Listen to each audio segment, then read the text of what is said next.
அன்பே சிவம் மனமே குரு என்றுணர்த்திய குருவே போற்றி.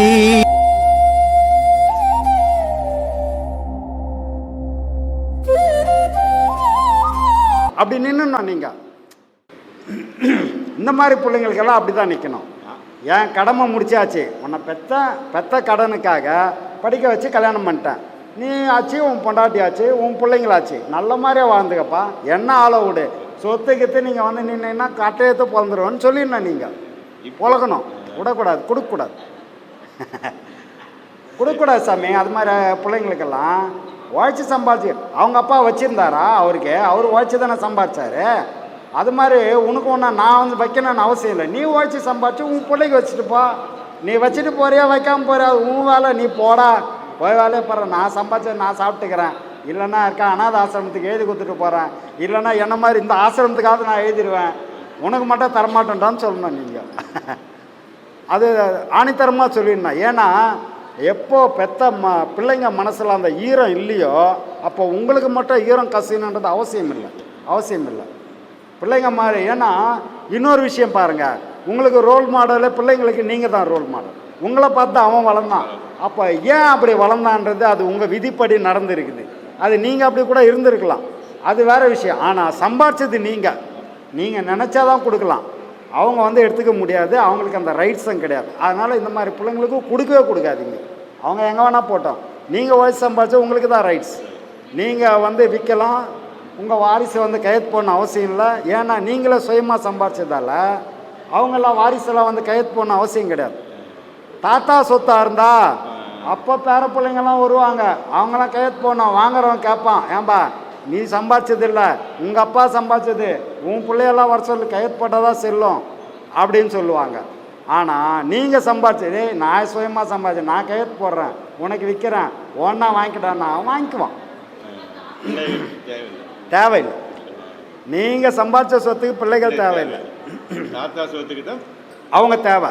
ஆமாம், அவங்க கையெழுத்து போடலன்னா வாங்க மாட்டான். ஏன்னா அவங்களுக்கு ரைட் ராயலாக உரிமை உண்டு. தினசரி காலையில் எனக்கு பாடம் படித்து முடிஞ்ச உடனே காகமே முன்னாடி வந்து நிற்கும். சரி, இது ஒரு 4 நாள் எனக்கு ஒரு சாப்பாடு வைப்பீங்களா எப்பாவது? இல்லை, இப்போ வைக்கல.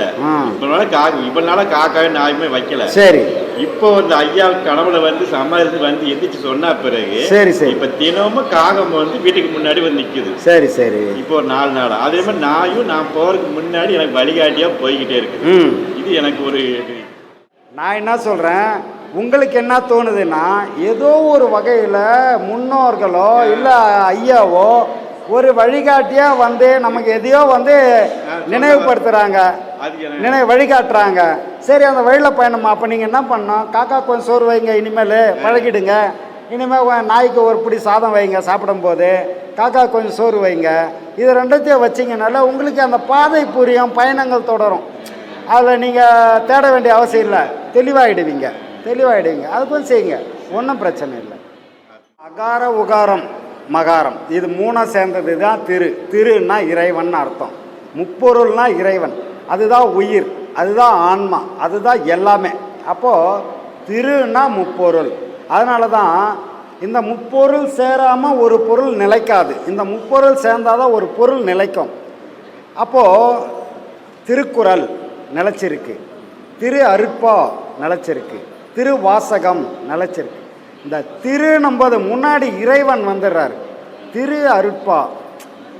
அதே மாதிரி திருக்குரான், இதெல்லாம் வந்து இந்த முன்னாடி திருன்னு வர்ற புத்தகங்கள் பார்த்தா என்னைக்கும் அழியாது, எப்பவும் அழிவு இருக்காது. பல கோடி பிரதிகள் போட்டுக்கிட்டே இருப்பாங்க, போய்கிட்டே இருக்கும். ஆனால் இப்போ கண்ணதாசன் அர்த்தமுள்ள இந்து மதம்னு ஒரு புத்தகம் எழுதினார். அவர் இருந்த வரைக்கும் ஓடிக்கிட்டே இருந்தது, இப்போ ஒன்றும் அவ்வளோவா ஓட்டம் கிடையாது. ஆனால் இன்னே வரைக்கும் பார்த்தீங்கன்னா திருக்குறள் 248 மொழிகள்லேயே மொழிபெயர்த்தாச்சு, இன்னும் பிரதிகள் போட்டுக்கிட்டே இருக்காங்க, போய்கிட்டே இருக்குது. அப்போ இந்த முப்பொருள்ன்றது இறைவனோட அனுகிரகத்தால் இறைவனே சொன்ன மாதிரி மகான்களின் வாயிலிருந்து வர வார்த்தைகள் புத்தகங்களாக வந்துடுச்சு. அதனால் அதுக்கெல்லாம் திருன்னு முன்னாடி பேர் வந்துடும், அதெல்லாம் என்றைக்கும் நிலைக்கும்.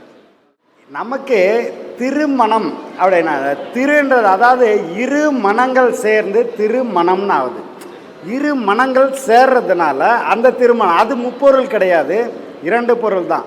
2 மனங்கள் அங்கே ஒன்றிணைது. உடல்கள் தான் 2 தவிர மனம் ஒன்று, அங்கே ஒன்றிடணுன்றதுக்காக அதை திருமணம்னு வச்சாங்க. இது இறைவனால், அதாவது ஒரு பெண் அமையிறதோ, ஒரு கணவனுக்கு மனைவி அமையிறதோ, மனைவிக்கு கணவன் அமையிறதோ இறைவனால் நிச்சயிக்கப்படுறதுன்னு சொல்லியிருக்காங்க. அது கண்டிப்பாக உண்மை. திருமணம் சொர்க்கத்தில் நிச்சயிக்கப்படுகிறது, 100% இது உண்மை. ஏன்னா வாழ்க்கை நடைமுறையில் நம்ம பார்த்துருப்போம். கணவன் கொஞ்சம் வேகமாக இருப்பார், மனைவி ரொம்ப சாஃப்டாக இருப்பாங்க. அவர் அப்படி தான் போட்டோ விடுங்கன்னுவார். 4 பேர் இருக்கும்போது கூட மனைவி ஏதாவது சொல்லிவிடுவார் டக்குன்னு. அவங்க அதை பெருசாக எடுத்துக்க மாட்டாங்க. ஏன்னா அவங்களுக்கு புரிஞ்சிடுச்சு இவர் இப்படி தான் அப்படின்றது அவங்களுக்கு புரிஞ்சிடுச்சு. சரி ஓகேன்றவாங்க, அவங்க ரிலாக்ஸாக போயிடுவாங்க. சில நேரங்களில் கணவர் கூட 4 பேர் இருக்காங்கன்னு கூட அந்த அம்மா பார்க்க மாட்டாங்க. ஏங்க சொல்கிறது காதில் உள்ள உங்களுக்குன்றுவாங்க. இவர் அப்படி இப்படி சுற்றி முற்றி பார்த்துட்டு சரி சரின்ட்டு சைலண்ட்டாக போயிடுவார். விட்டு கொடுக்கறது தான்.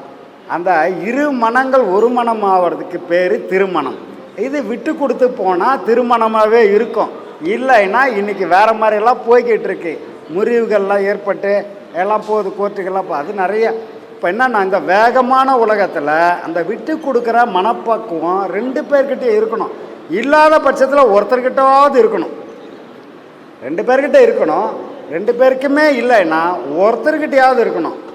அப்படி இருந்துட்டா இந்த திருமணம்ன்றது சொர்க்கத்தில் நிச்சயிக்கப்பட்டது தான். 5 புலன்கள் அடங்கிடும்.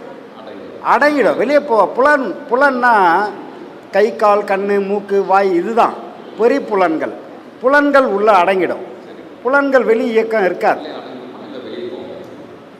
மனம் மட்டும் வெளியே ஓடும். மூச்சியும் மனமும் வெளியே ஓடும்.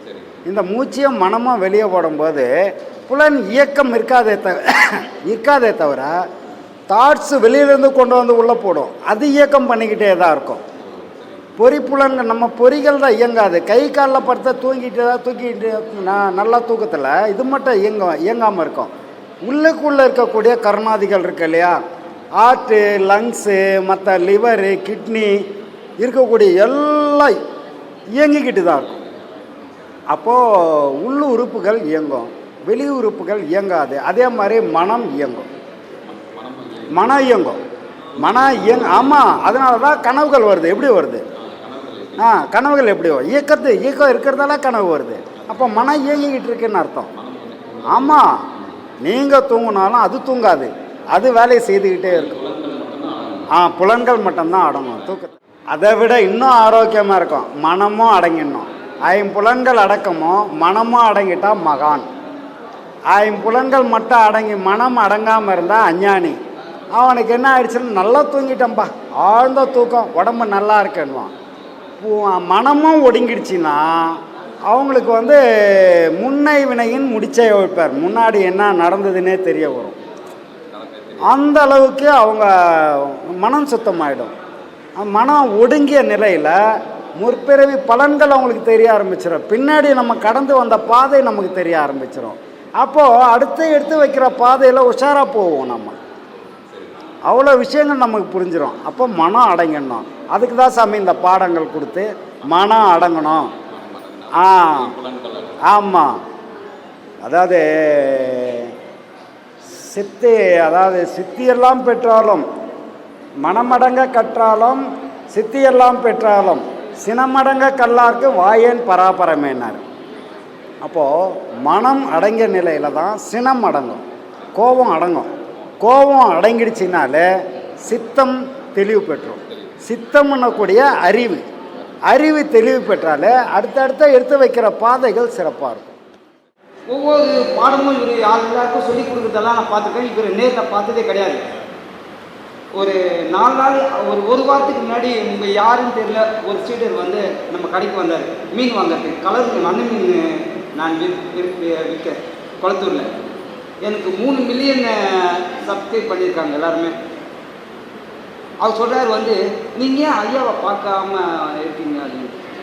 சரி பார்க்குறேங்க, நான் பார்க்கணுன்னு நினச்சேன். அதுக்குள்ளே அவர் உடம்பு சரியாமல் இருந்தார். அதுக்கப்புறம் ஜீவசமாதி பண்ணிட்டாங்க. ஆமாம் அப்படின்னு நான் சொன்னேன். பார்க்கணும், இது வரைக்கும் இந்த இடமும் எனக்கு தெரியாது. திரும்பி ஒரு 4 நாள் முன்னாடி கடையில் சொல்கிறாரு, இன்னும் போறீங்களா, பௌர்ணமிக்கு போங்க நீங்கள், இந்த பௌர்ணமிக்கு போங்க நீங்கள் அப்படின்னு நான் போகிறேன்னு சொன்னேன்னு முன்னாள் தாசில்தார்மா வந்திருக்காங்க என் கூட. ஓ ஓ சரி அந்த அம்மா வந்து பெரம்பூர் தாசில்தார்மா, முன்னாள் தாசில் அந்த அம்மா சொல்லி இன்னும் 2 பேர் வந்திருக்காங்க. அது சரி ரைட். ஏன் நான் போகிறேன்னு சொல்கிற வரைக்கும் வீட்டில் டெய்லி கவுளி சொல்லினே இருக்கு.